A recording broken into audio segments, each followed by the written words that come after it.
원칙은 디스크는 뒤로 제껴주고 예. 협착증은 앞으로 구부려준다라는 것을 기준으로 해서 본인에게 맞는 자세를 선택하시면 좋을 것 같습니다. 오늘은 허리 디스크에 관한 이야기 나눠볼 텐데요. 최근에 허리 디스크 환자 수가 200만 명씩되다. 뭐 이런 이야기까지 들었어요. 일단 주요 원인부터 좀 짚어봐 주시죠. 기본적으로는 이족 보행을 하는 인간인 이상 누구도 자유로울 수 없는 질환이다 이렇게 이해하시면 좋겠고요. 현재 피디님께서 말씀하신 그런 인원도 통증이 유발되어서 병원에서 치료를 받는 분의 통계이고요.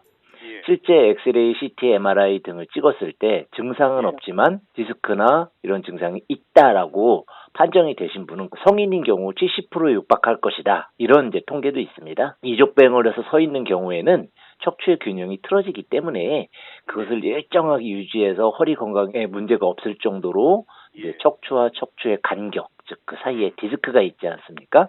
그 디스크가 일정한 위치를 잘 지키고 있을 확률은 굉장히 떨어지기 때문에 기본적으로 디스크 소인은 인간인 이상 누구나 갖고 있고 나이가 드실수록 이런 질환에 노출되기 쉬운데 그중에서 통증을 유발하는 분들만 해도 그 정도로 많다 이렇게 이해하시면 좋겠습니다. 일단 증상 같은 경우에 계속 이어지는 경우도 있고 또 중간중간에 또 이어지는 경우도 있고 뭐 좀 다양한 것 같아요. 어떻습니까 증상은? 급성적으로 디스크가 시작하시는 분과 만성적으로 시작하시는 분의 차이가 조금 있습니다. 급성적으로 시작하시는 분들 같은 경우에는 허리의 통증과 다리의 통증 등이 동시에 나타나는 경우가 많이 있고요. 그럴 때 허리 쪽은 이제 자세를 이제 바꿀 때 어떤 뭔가를 들으려고 할 때 가벼운 동작 같은 경우에도 통증이 유발되기도 하고요. 침대에서 돌아놓는 동작에서도 이제 허리가 이제 잘 안 움직여지고 악 하고 소리내는 분들이 여기 해당이 되고요. 또는 이제 다리 쪽 통증 같은 경우에는 자골신경통과 비슷해서 찌릿찌릿하거나 땡기거나 뭐 감각이 둔해지거나 반대로 예민해지거나 심하신 분들은 뭐 열감이 있다.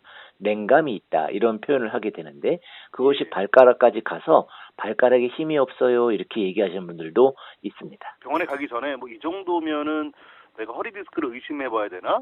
뭐 이런 정도가 있을까요? 세 가지 정도를 테스트해 보시면 좋을 것 같습니다. 환자분은 누워 계시는 겁니다. 그리고 이제 가족분이 한 손으로 뒤꿈치를 잡고 한 손으로 무릎을 잡은 다음에 환자분은 힘을 빼시고 천천히 들어 올려 봅니다. 이것을 SLR 검사라고 합니다. 그랬을 때 30도까지는 대부분 증상이 없으신데 70도 이상에서는 이제 아무래도 좀 올라가기 어렵지만 30도와 70도 사이에서 통증이 동반되거나 다리에 땡김이 느껴지거나 할 경우에는 가능성이 있다라고 판단하시는 게 좋겠고요. 두 번째는 거울을 보고 쓰셨을 때 이것도 가족이 사진을 찍어주면 좋겠죠. 그랬을 때 허리 주변으로 측만의 형태, 휘어 있는 거죠. 옆으로 좌측이든 우측이든 좀 휘어 있다. 이렇다면 또 그것도 가능성이 높아지는 것이고요. 또 엎드려서 무릎을 등 쪽으로 당겨 올렸을 때 또 이상 반응이 온다면 그것도 이제 디스크의 가능성이 있다라고 이제 보통 보기 때문에 이 세 가지 테스트를 해보셔서 해당이 되신다면 방사선적인 검사나 아니면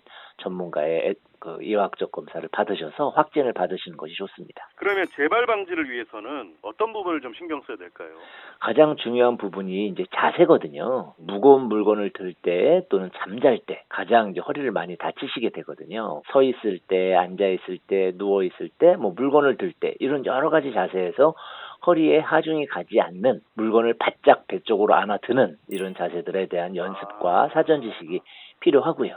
그 두 번째로는 이제 과체중인 경우에도 특히 영향을 많이 주게 됩니다. 그리고 또 허리를 감싸고 있는 근육들이 힘을 받아야 되기 때문에 무리한 운동은 아니지만 허리 근육에 도움을 줄 수 있는 여러 가지 스트레칭을 동반한 지속적인 운동을 또 해주시고 그러면서 술이라든지 수면 부족 같이 허리 근육에 나쁜 영향을 줄 수 있는 나쁜 생활을 좀 피해 주시는 것이 좋겠죠. 허리 디스크를 예방하기 위해서 평소에 이런 운동 정도는 하면 좋겠다 하고 추천해 주실 만한 게 있을까요? 윗몸 일으키기 같이 웅크리는 자세는 디스크에 나쁜 영향을 주고요. 왜냐하면 디스크 압력을 가중시키게 됩니다. 또 맥켄지 운동이라고 해서 뒤로 제끼는 운동 그런 동작을 하게 되면은 허리가 뒤로 제껴지게 되는데 그때는 디스크에 오히려 마이너스 압력이 가면서 좀 도움을 준다 이런 의견이 이제 지배적이고요.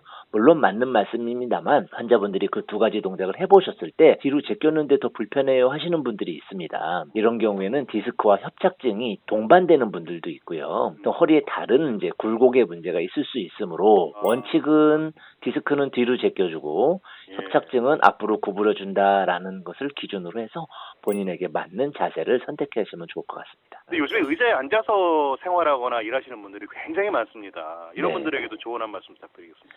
이제 의자에 앉아 계실 때의 자세에서 가장 중요한 부분은 네. 엉덩이를 의자 깊숙이 해서 90도가 될 수 있게 가깝게 이렇게 잡아주시고, 그러면서 너무 높은 의자들도 이제 좋지 않습니다. 예. 높을 땐 밑에 받침을 두고 이렇게 하고요. 그렇게 앉으실 때 또 중요한 것은 고개를 숙이고 앉으면 안 됩니다. 노트북, 핸드폰, 컴퓨터를 사용할 때 고개가 이렇게 수그러지잖아요. 그렇게 되면 허리도 다시 또 웅크러지는 자세가 유발되기 때문에 앉아 계실 때 그런 자세를 피해 주시면서 1시간에 10분 정도는 반드시 본인의 증세가 느껴지지 않으시는 분이라 하더라도 스트레칭을 하고 뒤로 제껴주는 그런 운동 또는 가벼운 산책 등을 해서 오랜 시간 앉아 있을 때 허리에 오는 하중을 분산시켜주는 노력이 필요합니다.